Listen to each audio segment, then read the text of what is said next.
Alexandre Galo. O ex-jogador e treinador santista voltou ao clube da Vila Belmiro no ano de 2023, na esperança de ajudar o clube contra o seu primeiro rebaixamento. Galo, em seus primeiros meses da gestão de futebol, teve forte aprovação por parte da torcida, mas não foi suficiente para o que a torcida chama de maior tragédia da história do Peixe. Agora, no ano da reconstrução santista, Galo tem como principal objetivo levar o Santos de volta à primeira divisão do Campeonato Brasileiro. Vale lembrar que no começo do ano o time da Vila Belmiro foi vice-campeão paulista e parece estar bem encaminhado para voltar ao lugar que sequer deveria ter saído. Olá pessoal, estamos aqui no Meu Peixão na TV para entrevistar ele, nosso coordenador de futebol, Alexandre Galo. Seja muito bem-vindo, Galo. É um prazer ter aqui você conosco. Obrigado pelo convite. É um prazer estar aqui com vocês. E ótimo poder ter um espaço e poder falar um pouquinho de Santos. É isso aí. A gente não está sozinho, né, Galo? A gente está aqui para a gente espaço. E também o Andrei Reis. Boa noite. Boa noite. Obrigado, Felipe, pelo convite. Andrei, Galo, prazer conversar com você pessoalmente. Legal, né? Eu que estou com 41 anos. Ser presidente do Santos, né, Galo? Você já... Não, eu não tenho pretensão. Não tem? Tá fazendo agora um ano que você teve seu retorno? Sim. Já foi jogador, comissão técnica, executivo, tudo. O que é mais difícil ser no Santos? Qual função é mais difícil de executar? Cara, acho que toda tem o seu ônus e o seu bônus, né? Eu acho que... vou falar pela mais fácil. Acho que a mais fácil, sem dúvida, é ser atleta, né? Você está num momento da tua vida importante, fisicamente bem, só jogar, ter a preocupação de jogar, tá engajado também com o clube, mas especificamente o foco é só o futebol mesmo, né? Então eu acho que não vou falar das outras que sejam qual será mais difícil, mas a mais fácil é jogar. Mais fácil, com certeza, né, Thiago? Bom, já que ele falou jogador, então vamos voltar no tempo aí, 1995, o André eu acho que não estava nem vivo, né? Ele estava conversando aqui com a gente no bastidor. 25 anos de idade, não viu esse time de 95, você viu também, né, Felipe? Enfim, então vamos voltar esse ano de 95, um ano mágico para o torcedor do Santos, né? O Santos já venceu lá naquele jogo 1-0 com aquele gol do Serginho, e o tempo passou e o Santos não conquistava títulos, e aquela secura, e aí chegamos à fase de mata-mata do Campeonato Brasileiro, e era aquela semifinal contra o Fluminense, lembro que era uma quarta-feira à noite, acompanhando o jogo na TV, o Santos tomou 4-1 do Fluminense lá no Rio de Janeiro, time do Renato Gaúcho, um time forte, tinha sido o cara tirava um sarro do Santista, eles nunca vão ser campeões desse jeito, não sei o quê. E aí no domingo, foi um espetáculo, fizemos 5-2 no Fluminense. Então, conte um pouquinho pra gente, principalmente essa molecada que não conhece isso, conte um pouquinho daquele drama que vocês viveram naquela quarta-feira à noite, de tomar aquela goleada do Fluminense e ter revertido aquilo daquele domingo. Aquele domingo que foi nostálgico, maravilhoso pro Santista. Como é que foi o clima? Como é que o técnico passou para vocês? Como é que vocês tiveram estímulo para correr atrás daquele resultado? Muita gente não acreditando e vocês falaram e pum, reverteram o negócio. Cara, foi emblemático, né? Sem dúvida o jogo mais emocionante da minha vida, de toda a minha carreira. Joguei em vários clubes, mas esse jogo marcou realmente porque era uma situação quase que impossível de acontecer pela qualidade técnica que o Fluminense tinha, né? Renato, Vampeta, Ailton. É um time realmente muito forte e a gente perdeu da maneira que foi lá no Rio de Janeiro, acabou acontecendo, mas foi uma coisa tão de Deus, chega a ser até engraçado, todos os jogadores que falaram que a gente ia conseguir reverter isso dentro do ônibus, falaram, não, eu vou fazer 2 do Giovani, o outro vai fazer 1, todos marcaram, e a gente conseguiu naquele domingo, em dezembro de 95, virar aquele jogo daquela maneira, que marcou muito também a nossa permanência dentro do campo, foi uma coisa que marcou bastante para a torcida. Durante o intervalo do jogo, sim, não é isso? Nós tínhamos uma equipe muito amiga, muito parceira, uma comissão técnica de um treinador extremamente inteligente, que era o Cabralzinho, um cara que conduzia de uma maneira fantástica, assim, uma relação ótima com todos, e era um cara extremamente tático também. Então foi uma junção de fatores que acabou acontecendo aquela reviravolta, e infelizmente a gente acabou perdendo o título no final daquela maneira que foi, de uma maneira que a gente também não esperava, que entendia que tinha uma equipe melhor do que a do Botafogo. A grande equipe ali era do Fluminense, daqueles 4, né? O Cruzeiro também se classificou, acabou ganhando do Botafogo e a gente passou pelo Fluminense. Mas o Fluminense realmente era a grande equipe do momento. Mas infelizmente aconteceu de uma maneira que a gente não espera e tiraram praticamente da gente um título que seria marcante seria importante, mas tudo sempre nas mãos de Deus, ele sabe o que faz, cada hora tem o seu momento específico e aconteceu dessa maneira. Se tivesse o VAR naquela época, né? Tivesse bem depende do time também que a gente estava jogando. Mas, Galo, aproveitando esse gancho que o Thiago trouxe de 95, a gente tem como histórico, até o André que nem tinha nascido, fala, em 95 eu não desisti. Você acha que hoje em dia no futebol existe ainda essa garra que tinha esse elenco de 95, por exemplo? Eu acho que existe. Eu acho que os atletas hoje são muito mais profissionais, muito mais preparados, têm muito mais condições. Por exemplo, a fisiologia ela entrou no futebol para fazer uma diferença muito grande. O esporte se tornou 2 e 5 metros, ações decisivas dos jogos. Então eles melhoraram muito profissionalmente, né? A gente não tinha tanta informação. O nosso treinamento era de uma maneira que hoje entende-se que era errado, mas na época era o que tinha. Então, quer dizer, eu acho que hoje eles são muito mais aqui da minha carreira, mas esse do Santos, por exemplo, é um grupo extremamente profissional em termos de entendimento com a comissão técnica, profissionalismo, relação com o clube, relação com a torcida e principalmente se entregar no momento da dificuldade, talvez, com certeza, a maior dificuldade que o Santos está passando na história do clube, né? Entenderam tudo isso. É o pior ano da história do Santos. Pior ano da história do Santos, sem dúvida, dando uma resposta positiva. Isso nós pescamos aí lá para o meio do Campeonato Paulista. A gente entendeu que você tem acertos, você tem erros, mas que nessa parte específica de você ter um elenco de homens, na acepção da palavra, que querem comprar um objetivo que a gente precisava disso esse ano, o acerto foi muito grande. É isso aí. E, Galo, você comentou com a gente, o Felipe até falou, né? Faz um ano que você chegou no Santos, você pegou 2 períodos, né? Um de briga contra o rebaixamento, de um elenco que acabou sendo rebaixado, Sim. E agora de um elenco que está brigando para subir, que você acabou de dizer que você vê comprometimento, vê um elenco de garra muito parecido com 95. Para você, quais diferenças do elenco de 2023, quando você chegou para o elenco atual? O que você sente dos jogadores, do estímulo deles para jogar com a camisa do Santos, de vestir a camisa do Santos? O que você sente em relação a isso? Água e vinho. A distância é realmente muito grande. Nível de comprometimento, entrega, parceria. Nós chegamos num momento, e vocês sabem qual que é esse momento, né? Nós mais precisávamos de aí nunca, ela vai permanecer. E a gente está tentando da melhor maneira possível, como foi desde eu posso falar de mim, da minha chegada no ano passado, a tentativa de fazer o melhor. E se você pega o que aconteceu no ano passado, onde nós fizemos uma leitura depois do jogo, que eu acabei tirando o Aguirre, fiz uma leitura na Botafogo em primeiro, 10 pontos à frente, fora, Corinthians fora, Goiás fora, Bahia fora, e esses jogos todos que eu te falei, nós pontuamos e a maioria vencemos. Então já era para ter acontecido antes do que aconteceu. Claro que a gente não esperava, trabalhou para não acontecer, fez absolutamente tudo o que podia dentro do que aconteceu. E agora me sinto, primeiro, bastante honrado em continuar passado. Agradeço muito ao presidente Marcelo Teixeira por ter sido o ponto fundamental. Claro que passar por esse momento, deixar para trás esse ano aqui e viver os... Você falou dessa saída do Aguirre, né? Logo em seguida veio o Marcelo Fernandes, assumiu, enfim. Foi um acerto da sua parte permanecer com o Marcelo Fernandes? Dizem que os jogadores pediram, né, a permanência dele. Então, Felipe, foi uma coisa emblemática que aconteceu na Bahia, né? Aquela vitória foi uma vitória inesperada para a gente, da maneira que, nessa mudança de treinador, nós entendemos que o Santos tinha que jogar daquela maneira para poder suportar e sair do rebaixamento naquele momento. Entre o jogo do Cruzeiro e o jogo do Bahia, conversei com a gente na pressa da gente tentar acertar, e depois do jogo do Bahia, eu tinha certo período, mas já vinha trabalhando com ele dentro do Santos e sabendo das ideias que ele tinha. E principalmente do congraçamento dos atletas com ele. E eles realmente pediram essa permanência e eu acho que foi boa, porque os jogos que nós ganhamos, a sequência que nós tivemos, já era para o Santos estar numa situação bem pior, muito antes do que aconteceu.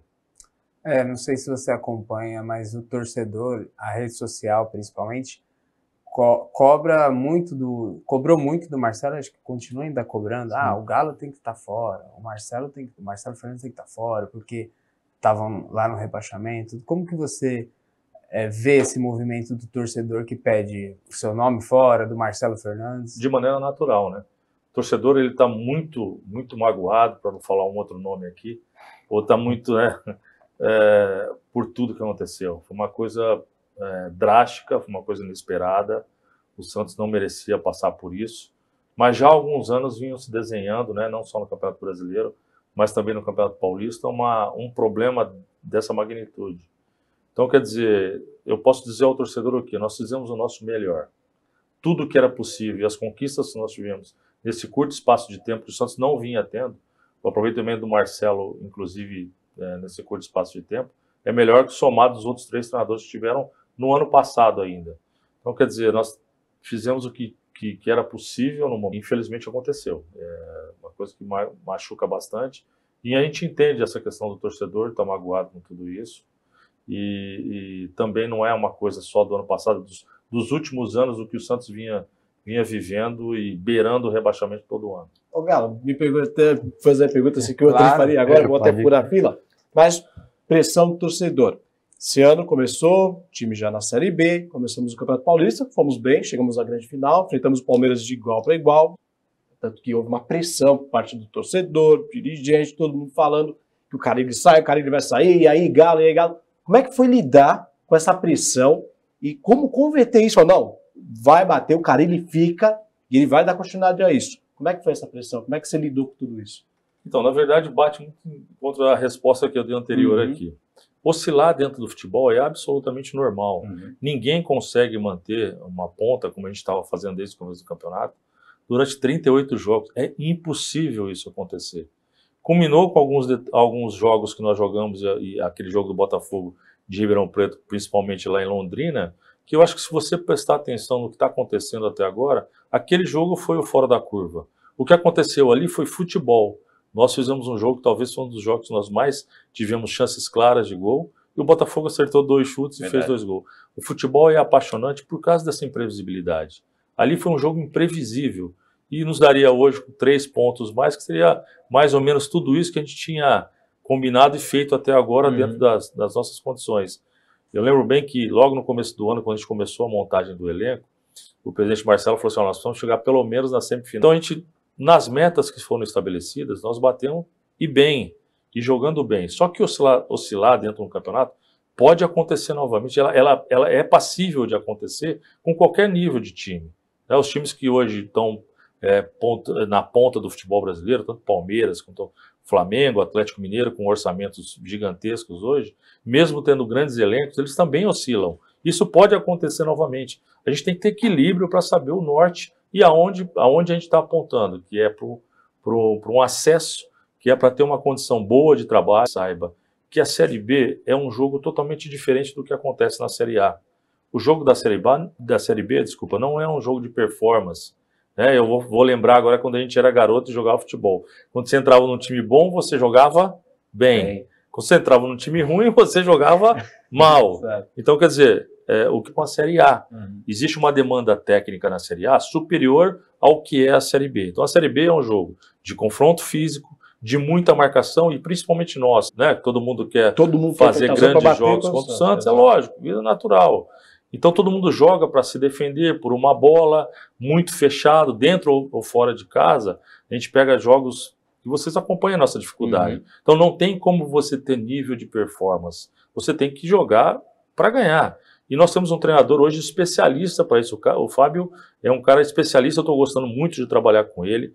Ele é um cara que tem uma relação excelente com os jogadores e principalmente no âmbito técnico, joga o jogo que tem que se jogar. E às vezes a gente é cobrado por esse nível de performance e não dá na competição. É uma competição que não tem performance técnica igual à Série A, a gente está acostumado com tudo isso. Então o torcedor tem que entender esse nosso momento e a gente está muito focado no resultado realmente e tentar passar o mais rápido possível, com muito respeito aos nossos adversários, não somos mais que ninguém. Pelo contrário, temos pés no chão, sabemos que ainda vai ser difícil, que muita água ainda tem para passar debaixo dessa ponte, por isso que a gente se mantém o mais simples e humilde dentro dessa situação toda, para saber que a decisão é o próximo jogo, a decisão agora é o próximo jogo que a gente tem no final de semana, não tem como ser diferente. Eu acho que, pegando um gancho no que você falou agora do Carille, né, que ele é um especialista nesse estilo de jogo, nesse modelo de jogo que o Santos vem praticando na Série B, que é um jogo de resultado, que o Santos precisa ganhar, e o torcedor quer que suba o mais rápido possível. Mas pensando num contexto de Série A, o torcedor também espera um acesso. Você, a diretoria, acreditam que o Carille seja o treinador ideal nesse sentido, por um contexto de Série A, que a torcida vai cobrar desempenho, a torcida vai querer ver um Santos campeão novamente, brigando por títulos? Com a gente, né? O nível de performance dele na Série A sempre foi um nível bom. Ele é um campeão brasileiro, a gente tem que respeitar essa situação. Tricampeão paulista, então é um cara acostumado a trabalhar na Série A. Mas a gente está focado nesse momento. Nós não podemos pensar, ter a humildade de entender que esse passo, o local onde nós estamos, é o mais importante para a história do Santos. Nós não podemos agora errar ou titubear nesse momento decisivo. Né? A gente teve aí, o Santos é notório, todo mundo sabe que tem a maior folha da Série B, sim, mais de 10 milhões, e a gente tem a pior campanha no time desse, que tem 20 times na Série B, no primeiro turno, né, com a pontuação mínima. Como que a diretoria, como que o departamento técnico avalia, vê esse cenário? Então, no nosso ponto de vista, eu acho que a gente está dentro do que a gente esperava. É lógico que toda a Série B, essa como todas as outras, está extremamente achatada a questão da pontuação, bem difícil, mas eu vejo que a gente tem feito uma performance dentro do que a gente esperava, de manter o time na frente, que é bem difícil. Você está pontuando, nós estamos aí não sei se são 13 ou 14 jogos de vencibilidade já, que é uma coisa difícil você ter dentro da Série B. Isso não nos preocupa, a gente não está preocupado com isso, a gente está preocupado em manter essa frente, sair na frente, que era o mais importante nesse primeiro turno, porque provavelmente ele vai permanecer. Se não titubear, vai permanecer. O bloco do meio e o bloco de trás. É muito difícil você dar uma escapada grande, ganhar 4, 5 jogos consecutivos, né? E a gente tem feito um nível de pontuação bacana. Então, a gente entende que não pensar nisso, acho que é o mais importante, é estar focado jogo a jogo e estar sempre na frente. Perfeito. Não querendo me antecipar, mas já antecipando, cara, eu como torcedor do Santos, estou pleno de que o Santos vai voltar à Série A do ano que vem. Como é que você vê a Série A hoje? Né? Hoje nós temos times que há 10, 5 anos atrás imaginava que estaria na ponta, tipo Fortaleza, sim, Bahia, o Botafogo, que queira ou não deu uma crescida, graças à SAF. Como vocês, como dirigentes do Santos Futebol Clube, pensam que o ano que vem, enfrentando esses times, que estão num nível de futebol muito alto, financeiro, como é que está esse planejamento do Santos Futebol Clube ano que vem? Se Deus quiser, estaremos na Série A. Se Deus quiser, Deus te ouça. Na verdade, isso passa pela reconstrução do time, né? Reconstrução do clube, praticamente. O presidente Marcelo Teixeira tem gastado horas em relação a isso. É uma reconstrução no seu todo.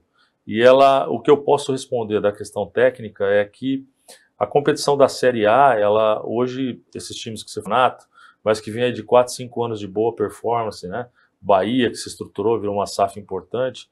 Então, quer dizer, os valores e o que acontece com o clube na Série A, eles são passíveis de você ter uma qualidade melhor, contratar jogadores melhores, de um nível melhor, montar um time mais caro, numa condição melhor. Mas é evidente que o que está se desenhando no futebol brasileiro, como a questão do Fortaleza crescendo a todo ano, essa é uma expectativa que o presidente Marcelo Teixeira tem em fazer e tentar fazer com que o Santos, em todos os seus departamentos, possa evoluir para chegar nessa máxima de ter um time organizado, onde financeiramente ele possa se estabelecer dentro do campeonato e performar como estão performando esses clubes aí, que é claro que financeiramente alguns viraram SAFs importantes aí, mundiais, né, que é difícil você até competir com eles, mas eu entendo que o futebol ele é superavitário quando tem uma organização de clube, e é isso que o presidente Marcelo está tentando fazer também nessa reestruturação do todo do Santos.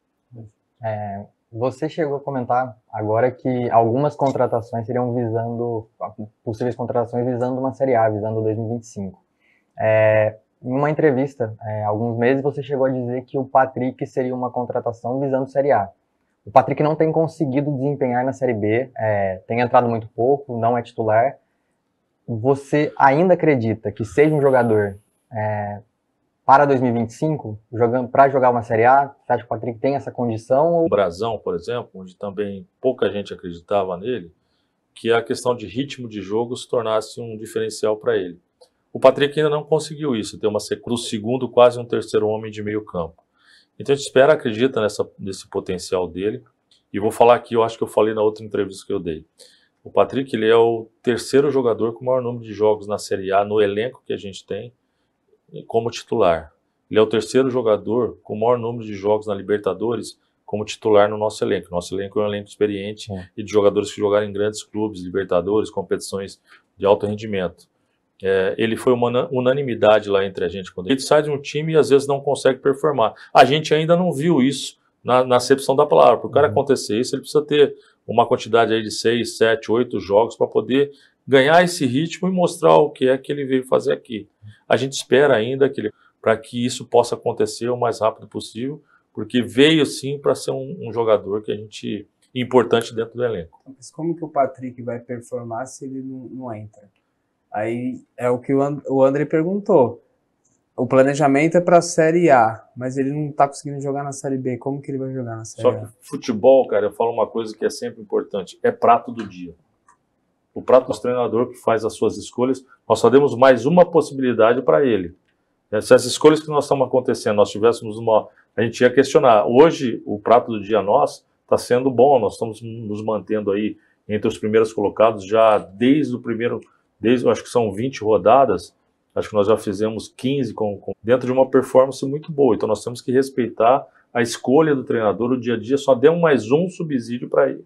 E em algum momento ele será usado para que isso aí possa acontecer. Ele tem que buscar isso dentro dos treinamentos e da característica que o treinador bota em campo. Isso é uma coisa particular de cada atleta. Falando em jogadores de contratação, trouxeram o Patrick, temos também Gil, temos também o Juliano, temos, aliás, alguns ex-atletas do Corinthians, inclusive um ex-treinador do Corinthians, que é o Fábio Carille. Existiu alguma resistência por parte de alguém? Pô, vai trazer esse pessoal do Corinthians? Existe até uma piadinha entre os corintianos. Não, foi muito tranquilo. Não teve nada disso. Quando eu soube da notícia que o Gil estava saindo, fui atrás dele. O Renato, o agente dele, do Rio de Janeiro, é um conhecido meu de longa data e um cara que a gente quis muito ir atrás. Brigamos com alguns outros clubes, nós apresentamos para ele um projeto do que seria a importância dele aqui para a gente e tem sido tudo isso ou mais um pouco, né? Um cara fantástico, como foi o Juliano. Conversei com o Juliano logo no começo, mas eu preciso falar com o treinador para saber o que é que ele pensa de mim. É um cara muito experiente, o que era o posicionamento do Juliano, e aí acertamos o jogador. Entendeu? Então todos, o Schmidt, o Pedrinho, o Guilherme, que foi outra grata surpresa não, porque era um jogador que a gente esperava muito, tem jogado muito com a gente. Liguei, falei com ele, contei para ele do nosso projeto, ficou extremamente entusiasmado em vir para o Santos. Como foi o Bigode também. E não houve outros. Resistência de ninguém. Pô, o Santos está na Série B. Ninguém resistiu. Como é que foi isso? Nós tivemos de outros jogadores que nós não trouxemos. Tá. Desses todos foi meio que 6 de dezembro, mas foi rápido, que não era só a montagem, né? Mas era tirar o que os atletas que tinham aqui, vender e chegamos num número bem bacana, mesmo com o descenso de levantar um dinheiro expressivo na venda de vários jogadores aí que nos deram condição de andar e caminhar esse ano, né? E com tantos problemas que o Santos tem. Então foi assim, de um ou outro atleta a resistência existiu, mas esses atletas não estão aqui. Perfeito. E falando um pouco da questão da montagem do elenco para esse ano, muitos torcedores não queriam boa parte dos jogadores que estavam no elenco de 2023, o elenco que acabou sendo rebaixado, e eu acho que ficou essa dúvida, né? Como o Santos montaria, quem ficaria, quem chegaria. Como que foi para vocês decidirem, acho que de forma fria, né? Quem ficaria, que jogadores não caberiam para esse ano, e o Santos tinha atletas que, talvez ano passado não, mas já vinham em algum momento desempenhado, como o Soteldo, Lucas Lima.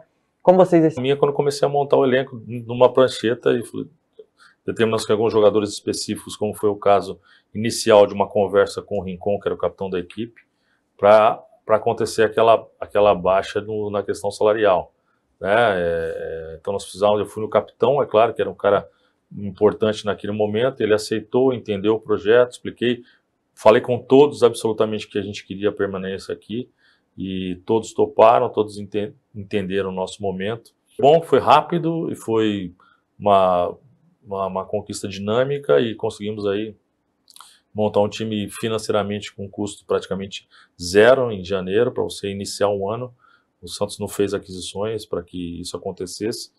Então foi muito bom, acho que deu certo e reforçar um pouco para ter a certeza e a busca. E é claro, um jogador que você possa visar para o ano que vem mesmo, novamente falando, com os pés no chão, sem pensar ainda, o foco nosso é o acesso. Desses contratos que tem com esses jogadores, você poderia até esclarecer, dizem que tem alguns que quando o Santos retornar tem aumento automático. Eu queria saber se o Santos tem a liberdade de não renovar, se tem alguma cláusula no contrato com esses jogadores. Isso depende, caso a caso, né? Tem jogadores que nós já fizemos com acesso à continuidade dele aqui automática, outros que nós ainda vamos precisar renovar o contrato, de contrato mais curto, mas isso é caso a caso, cada um é de uma maneira. Por exemplo, o Soteldo, vocês pensam ainda em trazer ele no retorno dele para o Santos? O Soteldo é um grande jogador, o que está acontecendo é que ele está performando muito bem no Grêmio, eu já tenho conversado com o pessoal do Grêmio há algum tempo e ele está com um passe estipulado, eu acredito que o Grêmio deve exercer esse valor estipulado aí, que para nós também é uma situação positiva. Ó, Galo, às vezes conversando com os outros torcedores, os torcedores falam às vezes que parece que o Santos demora um pouco, acabam tendo mais agilidade na hora de contratar. Isso procede? O que está vendo? O Santos demora para fechar o negócio? O Thales Magno foi anunciado na sexta, no sábado estava marcando. Nem o exemplo do Corinthians, por exemplo, exatamente. No Santos parece que é uma novela, é isso. Por que demora tanto? Pronto. Billy Arce, por exemplo, Exato. não está no bid. Deve entrar hoje. Né? Assim, existem contratações e contratações. Né? Se você pega e gasta 25 milhões de euros, como alguns clubes nós não sabíamos, o problema foi ele que trouxe de lá para cá. A primeira conversa com ele, com o representante, não tinha problema nenhum. Quando chegou aqui, por isso que trabalha o jurídico. Tá? O jurídico trabalha em função disso. E descobriu que tinha um problema entre ele e o clube anterior dele. Por isso que demora. Né? Estamos com um outro caso aí que não vou falar, mas o Brasil não tem convênio com o país do jogador. Então, tem uma dificuldade documental. Todos já estão acertados, todos prontos para vir aqui. E a gente espera reforçar. Agora não existe isso. Existe a capacidade financeira. É que a gente segue ainda tentando economizar para o clube o máximo possível, trazer jogadores dentro de uma condição que seja favorável ao Santos. Acho que aproveitando, já estamos falando de negociação. E outra, eu volto atrás, hein? Não tenho certeza, desculpa te cortar. Que isso? Não teve time nenhum no futebol brasileiro que contratou uma quantidade tão grande de jogadores em dezembro e começou o Campeonato Paulista em janeiro da maneira que foi o Santos. E desmontou uma equipe inteira na velocidade que nós fizemos. Então eu tenho que discordar de você nessa tua pergunta e para o torcedor também que não é assim que funciona. A não ser que você tenha muito dinheiro, vá lá e pague e traga no outro dia, que não é o nosso caso nesse momento. Perfeito. E já que a gente está falando de negociação, falando de contratação, você chegou a falar recentemente que negociou nessa janela diretamente com 29 atletas. O Santos hoje só tem anunciado o Billy Arce, né? Sim. O jogador olhar para um time que ainda está na Série B e ver com uma resistência ou alguma outra questão, qual que tem sido a maior dificuldade do Santos nas negociações para você? Acho que todos. O modelo de negócio é muito importante para a gente, né? Pensa que a gente tem, entendeu? O atleta querer performar numa Série B, acreditar no nosso projeto. Essa janela, vocês têm que entender que é uma janela... Vou te explicar mais ou menos como é que funciona essa janela. Uma janela europeia, uma janela onde o grande jogador, vamos supor que você é um grande centroavante, o maior centroavante do mundo hoje. Então você vai esperar, evidente, o Manchester City, depois você vai esperar o Real Madrid, aí você tem o Milan, aí você começa... E você vai guardando, porque uma janela grande, vai até 2 de setembro, as coisas todas acontecem na última semana da janela, entendeu? Então todo mundo vai esperando um pouquinho coisas melhores acontecerem, entendeu? Então a não ser que você faça aporte financeiro, você já consegue no começo da janela trazer como foi. Então as negociações elas demoram um pouco mais realmente. Estou falando que no nosso caso não, a questão do Billy foi uma questão documental, né? Mas ela é normal. A janela do final do ano não contratam tanto, eles corrigem os erros cometidos na janela anterior. Então, para nós sul-americanos, que o nosso campeonato termina em dezembro, é muito mais fácil, você pega finais de contratos. Nesse meio de temporada, você pega todo mundo com contrato. Então, você consegue contratar. Por isso que a gente fez, eu acho que eu falei 29, porque eu já passou de 40 com certeza, que a gente já conversou, mostrou, falou, com boas condições, outras condições ruins, ou ruim para o atleta, ou ruim para o Santos. Então, tudo isso é uma negociação, ela de correção. Mas Galo, você acredita, cansei de falar no meu peixão, que eu acho que o elenco que nós temos hoje, além de custoso, é o elenco que estaria qualificado para... O presidente deu uma margem ainda da gente poder trabalhar e qualificar ainda mais a gente também. E a gente também se preocupa em dar a maior qualidade possível e conforto possível para que o Carille possa performar com esse elenco. Então, não tem sido demais, porque algumas serão visando já uma outra possibilidade, mas eu acho que nós vamos ficar mais fortes. E você tocou num ponto, né, da sua relação com o presidente Marcelo Teixeira. Você que trabalhou com o Andrés Rueda, mais ou menos a pergunta que você fez, como que era lidar com o Andrés Rueda e hoje com o Marcelo Teixeira? Como que é essa relação? São pessoas diferentes, né? O Marcelo bastante experiente no futebol, e o Rueda me deu toda a tranquilidade de trabalhar naquela época, mas o presidente Marcelo, então, as nossas discussões passam por discussões táticas, por qualificação de elenco, por performance individual de cada atleta, o que a gente quer buscar, porque ele tem uma corrida muito grande dentro do futebol. Então está sendo muito bacana você poder mostrar o que é que você quer, tendo um presidente que entenda como ele entende de futebol. Mas nesse caso não é prejudicial o presidente estar tomando as decisões junto com, por exemplo, vetar jogador? Teve vários casos que o Marcelo Teixeira vetou. Então, assim, não é ruim, o departamento de futebol não teria que ter mais independência? O próprio Leonatel, né, que chegou. Então, o Leonatel, exato. Na verdade, o que eu combinei com o presidente é o seguinte: eu tenho todos os sim e ele tem um não, né? E o presidente está ali com a caneta justamente para ter o veto que ele pode ser feito, porque ele é o presidente. Então, todas as contratações que chegam, explico para ele tecnicamente o que ele quer, e nessa explicação a gente discute bastante a questão tática. E aí, o que existe é ele ter a possibilidade de ter o veto por alguma situação, por alguma coisa especial. Isso aí é dele e ele tem que fazer isso porque ele é o presidente do clube. Ele que assina o contrato no final, é ele que assina. Passa por mim, passa pelo Brax, que é uma pessoa que está me ajudando bastante, não só a mim, mas todos os departamentos, o compliance financeiro, jurídico, o RH, o marketing. Nossa, é um cara que está interagindo bastante com todos os departamentos, porque existe sempre essa situação do futebol, ter que interagir com o marketing, aí ele está fazendo essa interface, está sendo bacana. Mas o mais importante de tudo isso é que ele tem essa possibilidade, porque ele é o presidente do clube. E não é só dessa janela. Tem algum setor do time que vocês estão pensando, olha, a gente está pensando em contratar alguém para suprir esse setor do time? Qual? A gente, apesar de ter o melhor ataque do campeonato, né, a semana aí, por causa das documentações que você citou bem, eu estar chegando, não é nada de especial em relação ao Santos, sabe? É uma questão das dificuldades de contratar que existem, né? Uns mais que os outros menos, mas a gente acredita que até a próxima semana deve estar tudo aqui já.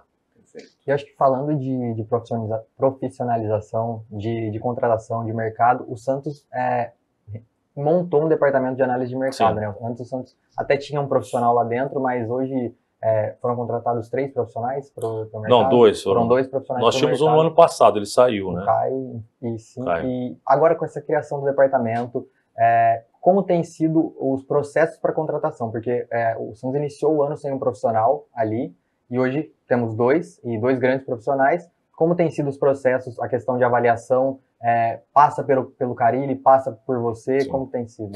Geralmente sou eu que recebo absolutamente todos os contatos dos representantes e clubes do mundo inteiro, né? E aí quando eu vejo um atleta que tem a condição do que eu penso sobre futebol, e eu sei a maneira que a gente joga, a nossa necessidade de posição, eu passo para a nossa análise de mercado. São 2 grandes profissionais que trabalhavam em grandes clubes, inclusive trabalhou comigo há algum tempo, o Fernando. Então aí eu passo para eles, eles fazem o trabalho todo que tem que ser feito, de uma avaliação completa, e aí é evidente quando a gente entende que é possível, a gente chama o Carille, é claro, passa pelo Carille, e aí nessa avaliação toda chegamos num consenso, apresentamos ao presidente, aí eu já dou as diretrizes financeiras do presidente, e o presidente também ajuda, esse sim, esse não, por causa disso ou por causa daquilo e tal, é dessa maneira que funciona, e é a maneira que tem que funcionar, né? Então, desse jeito. Bem importante, nós temos agora um departamento de scout e a gente tem ouvido vários nomes aí, né, Galo? de jogadores vindo do Catar e de scout? Muito, até porque foi eu que montei. Um profissional que veio, o Fernando, tinha trabalhado comigo no Vitória, eu contratei ele para o Atlético Mineiro, Sim. e ele veio para cá agora, trabalhando esses últimos 6 anos vitoriosos do Atlético lá, extremamente competente. O Thiago já conhecia do futebol, estava no Corinthians, muito tempo do Atlético Paranaense, e foi muito bom, porque é uma ferramenta que ajuda demais a gente nesse processo, sabe? Não aconteceu no início do ano, foi tudo praticamente eu que fiz a unha, o Carille deu uma ajuda final, a gente já estava bem adiantado com os atletas que vieram, a análise de desempenho nos deu ajuda no início do ano, mas você ter um cara especialista no mercado é diferente. E o que aconteceu é que nós estamos também criando agora o nosso mailing, né? Um mailing novo, criando um mailing todo de atletas no mundo todo através deles também. Perfeito. Alexandre Galo, estamos chegando praticamente na reta final do Brasileirão Série B. Agora, pauleira, é aquele tiro rápido para chegar lá no final dos 100 metros. Como é que está o planejamento para esse segundo turno? E, na sua visão, quais são os grandes times que vão dar... A nossa ideia é manter o máximo de concentração possível, os pés no chão, fincados aqui, mas saber que a gente tem que caminhar firme para esse nosso objetivo maior, que é o acesso. E eu acho que 2 clubes que estão fazendo uma grande competição é o Mirassol e o Novo Horizontino. São 2 clubes que já trabalham com o mesmo treinador há bastante tempo, eles mantiveram o mesmo elenco. O ano passado foram 2 equipes que eu acho que não subiram por causa de 1 ponto, alguma coisa assim. E durante os jogos nós entendemos, pelo menos eu entendi, talvez alguém do clube não, que foram jogos bem complicados que nós tivemos contra os 2 desde o Campeonato Paulista. Então são equipes difíceis que estão fazendo uma grande campanha os 2, acho que são 2 super candidatos ao acesso. E Galo, aí falar um pouquinho do assunto que talvez te atormente desde a sua chegada, né, que tem 1 ano, Morelos.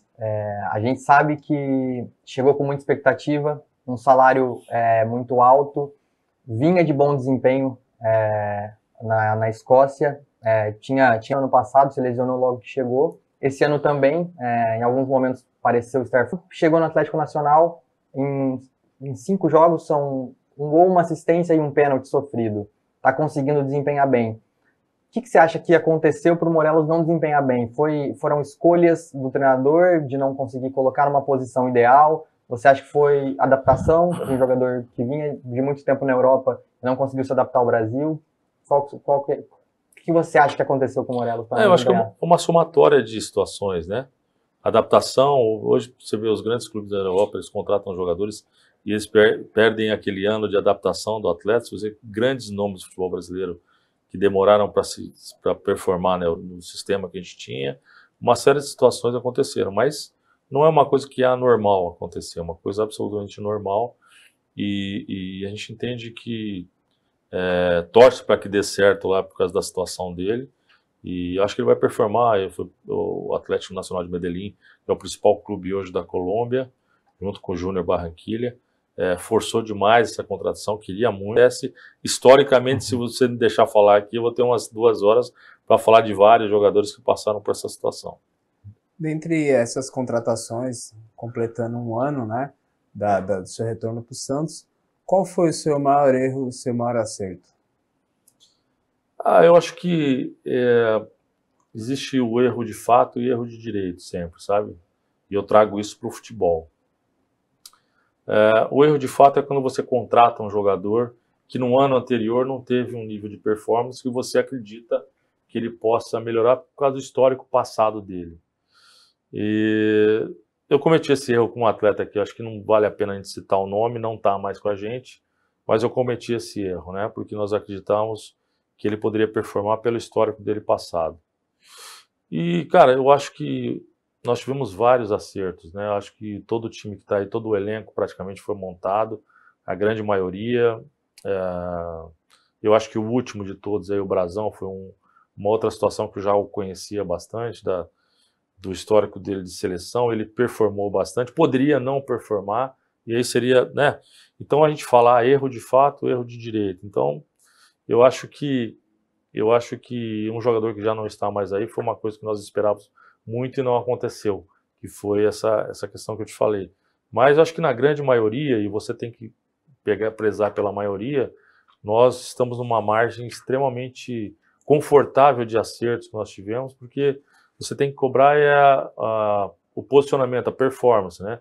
Nós tivemos performance tanto no Campeonato Paulista, e aí eu falo de performance técnica porque você vê, os nossos grandes jogos foram contra Palmeiras, contra Corinthians, contra São Paulo, contra Bragantino, que são times que jogam e deixam jogar, né? Diferente do que é a Série B. Então aí houve essa performance técnica, então nos deixou contente. E agora está existindo uma interação com o que é a Série B, que é um jogo de físico, é um jogo de confronto, de duelos individuais, de duelos coletivos, de um bom posicionamento e um pouco menos de performance técnica. Aí você está falando desse tipo de até surpresa com a proposta do Santos. Eles não esperavam, né? Que as pessoas falam que é uma contratação política, que é um pedido do Neymar. Recebemos a possibilidade dele vir. Eu trabalhei no Cianorte, eu joguei a classificação contra o Maringá. Nós jogamos um torneio inicial lá no campeonato que nós ganhamos, inclusive ganhamos do Maringá. Eu joguei 4 vezes contra o Serginho. E ele jogou muito bem. E o Carille já conhecia ele. Falou, não, veio aqui, vamos trazer ele. Vamos trazer que ele vai performar com a gente. Nós precisávamos de um jogador, de um backup rápido pro Juliano ali na época. Entrou em alguns jogos, não foi bem no começo. E hoje está se mostrando muito bem, tem feito bons jogos com a gente, a ponto de estar sendo titular com a gente aí nesses últimos 3 jogos, eu acho, né? Desde depois que o Juliano ficado. E aí nós quisemos trazer justamente para compor esse elenco, que hoje está sendo uma grata surpresa técnica e tem jogado muito bem. Também, quando você fala foi indicado o quê? Pelo Neymar ou foi indicado pelo departamento de futebol? Não, ele foi indicado pelo Gustavo Carmo, que era um dos donos do Maringá. Ah, tá. Através do Gustavo que chegou para mim essa indicação. Ah, entendi. Agora, falando sobre a sua experiência em outros clubes, citou já o Maringá, passou para o Atlético Mineiro, base da seleção brasileira. Contexto geral do futebol brasileiro. Copa América, atuais não somos mais, mas fomos bicampeões olímpicos, 2016, 2020, ficamos fora esse ano. Como é que você vê o futebol nacional hoje em dia? Estamos em queda? Muito. Eu vejo com muita dificuldade. Eu acho que o Brasil, porque o último grande protagonista que fez um time, fez um plano de carreira para ele foi o Santos com o Neymar. Ele passou, acho que jogou até 22 ou 23 anos aqui para ser vendido, né? Então, quer dizer, hoje com os jogadores saindo daqui com 16, 17 anos, tão jovens, eles se moldam, terminam o seu molde final lá na Europa. E chegam todos como coadjuvantes. Hoje, o Vinícius Júnior é um protagonista, mas ele demorou pelo menos 3 anos no Real Madrid como um coadjuvante. E isso estoura lá em cima na seleção brasileira, que se forma uma seleção de coadjuvantes, não de protagonistas como eram antigamente. Jogadores que saíam daqui, como Rivaldo, como Roberto Carlos, como Cafu, campeões brasileiros, né, com as costas largas desse tamanho, e chegavam lá para ser o 10 do Barcelona, o 6 do Real Madrid, e eram protagonistas dos seus clubes. Então essa falta de protagonismo, eu acho que está dificultando cada vez mais o futebol brasileiro. São jogadores que se moldam no último momento e mais importante, que é a transição base profissional em clubes europeus. Lá fora. Então perdeu-se muito a característica disso. Difícil, porque a globalização do futebol está levando a isso, né? Hoje você não tem mais, por exemplo, você tá o alemão que era duro, que não joga bola. Hoje a globalização fez com que todo mundo tivesse essa máxima de qualidade técnica trazida para suas seleções, né? A Alemanha, a França, você vê times com jogadores de muita qualidade técnica. E o Brasil acabou nessa transição que aconteceu, perdendo muito espaço na qualidade técnica dos atletas e falo ainda que não conseguimos mais criar protagonistas para uma seleção forte. Acho que aproveitando, pegando um gancho no que o Thiago falou, na sua resposta, o Santos é um clube que está acostumado a formar jogadores, é um clube que está acostumado a formar protagonistas. De uns tempos para cá, o torcedor sente falta desses protagonistas, e uma das maiores reclamações do torcedor, acho que principalmente para o Carille, é da pouca utilização da base, né? A minutagem baixa para atletas da base. Hoje a gente tem o Jair jogando, tem o Sherman jogando também, em algumas partidas, em outras não entrou mais. O torcedor cobra muito a utilização da base. e a gente falou de contratações. Você não acha que nesse momento de Série B, com um elenco que já estava fechado, você mesmo disse que acredita que esse elenco subiria, não seria possível utilizar mais a base, pensar mais atletas do Sub-20, ou atletas que não estão no Sub-20, já estão nessa transição no time profissional? Eu acho que não, eu acho que nós temos 6 do Sub-20, se não me engano, 6 ou 7 do Sub-20, além do Patati, né, que já foi menino, já não é mais base. Então acho assim, você tem que entender também, o Santos tem essa tradição, e é claro que a gente dá atenção a isso, no sistema defensivo, como é o Falcão, o goleiro que acabou tendo uma lesão, o Kevson, que teve uma lesão de LCA também, sozinho no treinamento, o próprio Jair, o Souza, o Sherman, são jogadores extremamente interessantes, mais do sistema defensivo. Então isso também vai de um momento do que está vivendo a base, sabe? Então essa geração é uma geração o Rian, que é um segundo volante bastante interessante também, que a gente gosta, então é uma geração que está vindo mais formada por jogadores no sistema defensivo do que no ofensivo, que às vezes o Santos não está acostumado. Isso aí são gerações que são criadas, esse ano nós temos mais atacantes e menos defensores, né? Nós estamos com uma linha defensiva bastante forte, estão trabalhando lá com a gente, e a gente espera colocar, e tem isso como máxima, e tem isso como diretriz do nosso presidente também, que gosta muito da base e dá bastante atenção a ela. Eu acho que uma questão que a torcida chegou a criticar muito foi que na estreia do Campeonato Brasileiro o Furt não estava disponível, o Bigode não estava disponível, o Enzo Monteiro entrou. Depois disso, sequer apareceu entre relacionados, não entrou mais no time. Isso não prejudica o jogador, a formação do jogador? Porque até no Sub-20, depois que ele desceu para o Sub-20 novamente, ele teve uma queda de rendimento. Psicologicamente isso não pode afetar o atleta? Você tem que entender, como eu te disse, o prato do dia. Naquele momento nós precisávamos dele. E aí passa a ser uma escolha específica do treinador, qual é o momento que ele vai trazer ou não. Nós não podemos forçar goela abaixo um jogador para ninguém, né? Tem que ser escolhas. E o Carille, ele gosta bastante, já trabalhou bastante, revelou muitos jogadores, não só no Corinthians, em outros clubes que ele trabalhou também. E a gente dá essa super atenção, pode ter certeza. Do Miguelito. O Miguelito recebeu, acho que em abril, uma proposta do Atlético. Sim. O Santos recusou. Sim. Queria testar ele. Testado o jogador agora, vocês acreditam ainda no potencial dele ou pensam em negociar ele para ele pegar bagagem? É uma situação que o nosso treinador é do Sub-20, e se houver uma outra possibilidade que a gente entenda, que uma conversa com o Fábio, nós entendamos que seria melhor ele ter uma rodagem e voltar um pouco mais maduro, ou a utilidade dele, a gente deixa bem tranquilo isso em cargo do nosso treinador, viver o que é o atleta. Nesse momento, nós estamos querendo dar uma minutagem para ele, como foi feito com o Jair. Nós descemos o Jair, ele jogou acho que 3 ou 4 jogos, se não me engano, na base, e voltou muito melhor, e a gente entende que isso que tem que acontecer. A escolha tem que deixar exclusivamente na mão do nosso treinador, que tem esse leque de opções aí para poder ter conforto para escolher os melhores. Pensando na volta, né, que eu não existe outra possibilidade para mim que não o retorno do Santos para a Série A. Nós vamos ter alguma contratação de algum ídolo, por exemplo, o Grêmio quando retornou trouxe o Soares, enfim, a gente ouve muito Ganso, Gabigol, Neymar, aquela coisa toda. Existe algum planejamento para isso para o ano que vem? Então, eu devo apresentar para o presidente, né, para a nossa direção, e a gente tem conversado muito sobre isso, e espero que sim, né, todo grande clube sempre tem grandes jogadores, e o Santos na Série A sempre foi um protagonista importante, sempre teve nos seus melhores momentos. Então, quer dizer, o Santos é isso, o Santos é um futebol leve, de qualidade, de grandes jogadores, de grandes ídolos, e a gente não pensa diferente para o ano que vem, não. Você acha que tem a possibilidade de um Gabigol aparecer no Santos ano que vem, um pré-contrato com ele?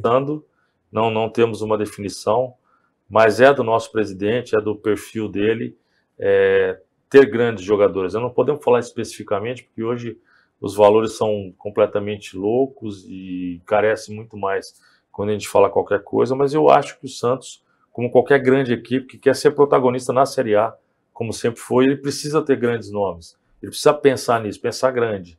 Como uma equipe que vem para ser protagonista, né? Para enfrentar os melhores no seu campo. O Brasil hoje, o mais importante, então nós vamos montar um time para enfrentar ele lá na casa dele. É assim que a gente pensa como o Santos para o ano que vem. E recentemente teve um nome que movimentou, né, o torcedor, e de um ídolo também, né, um camisa 10. O Ganso, muito se falou sobre o Santos ter negociado com ele, sobre uma vontade do atleta de retornar. vocês chegaram a negociar com o jogador? E se sim, o que dificultou a vinda do atleta? E se para o próximo ano existe uma provável possibilidade de retorno? Posso pular? Uma. Se você não puder responder, claro. Vou pular. Tudo bem, tudo bem. O que a gente não espera, Galo, assim, vou falar como torcedor, é que o Santos se torne um time, como tem alguns lá no Rio, cai, volta. Não, Eu não é queria saber qual a sua ideia sobre isso, se vocês têm assim, não. Porque o que soa para o torcedor hoje é que o planejamento é só subir, não importa como. E aí vamos ver o ano que vem. Então, existe um planejamento para que o Santos esteja forte o ano que vem? É isso que eu falei para vocês que eu vou apresentar daqui a 15 dias para o 15 presidente, dias? mais ou menos. Tá vendo? Daqui 15 dias a gente pergunta para ele. Não, nós temos que ter um plano para o ano que vem, a gente já discutiu sobre ano, uma camisa desse tamanho. Ô Galo, o que é o Santos Futebol Clube para você, na sua vida? O que representa o Santos Futebol Clube? O Santos abriu as portas do mundo para mim. Eu vim como jovem aqui do Botafogo de Ribeirão Preto, fui comprado, joguei por 5 temporadas aqui, acho que sou o jogador número 70 com o maior número de jogos na história do Santos, que para mim me honra muito, porque o Santos sempre viveu de grandes craques e eu fui um simples volante, então me honra muito ter participado desse time. E, cara, hoje está sendo a minha vida qualificar o time, passar por esse momento, sabendo que a cicatriz vai permanecer em todos, inclusive em mim, mas sair disso o mais rápido possível, com todo respeito aos nossos adversários. O Santos hoje tem sido a minha vida e o foco. Não temos plano B, o acesso é o único plano que nós temos. Nós estamos indo para o final, né, do nosso bate-papo aqui. Queria agradecer você, Galo, e pedir para que você, se puder, comentar de uma negociação, né, que a gente está ouvindo, do Wendel, tá chegando lá do Porto. Existe uma polêmica que lá ele ganha X, aqui ele vai ganhar 3, 4, 5 vezes esse X. É até importante para explicar para o torcedor. Exato. Né? O torcedor está muito na dúvida disso, né? Muito se falou sobre valores, então acho que o torcedor...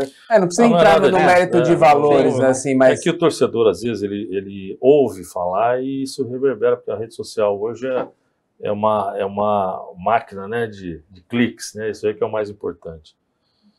Não, quando você pega um jogador europeu, ele ganha livre de encargos de imposto, né? Então a conta que se faz é quando você traz esse valor para o Brasil, coloca os encargos, 13º, férias, os impostos que nós temos aqui, é um valor mais ou menos quase 50% do que nós vamos pagar. Então, quando faz essa situação, não é uma situação difícil, nem diferente de ninguém. A gente tem consciência de tudo que a gente faz, e a ideia número 1 a preocupação número 1 no Santos hoje é o acesso. E a número 2 é equacionar as questões financeiras, né? Eu tenho aqui 200 exemplos para não seria qualquer outra que vier aí, que você está falando, diferente de não ter essa consciência e o presidente saber absolutamente de tudo que a gente faz. Então a contratação do Wendel está dentro do orçamento? Você que está falando. Tá fugindo, tá vendo? Tá sabonetando. Mas, Galo, só uma última pergunta, não precisa citar nomes, o Bilhar já chegou. Quantas contratações ainda devem vir e para quais posições o Carille idealiza no time dele e vocês estão pensando? Eu acredito que mais 2 ou 3 jogadores e a gente vai estar pronto, se Deus quiser, para buscar o nosso objetivo. Perfeito. É isso aí. Queria agradecer a sua participação, agradecer o André, o Thiago. Queria que você deixasse uma mensagem final aí para o torcedor. Bom, eu queria agradecer a vocês também pela possibilidade, né? Eu falo pouco, eu acho que quem tem que falar são os atletas, são os protagonistas, né? A gente está aqui só um suporte, como a gente faz um suporte ao treinador, tem que falar. O nosso máximo sempre, e que esse plano nosso, com certeza, a gente acredita e que essa vibe de vocês, mais focada possível nesse nosso segundo turno.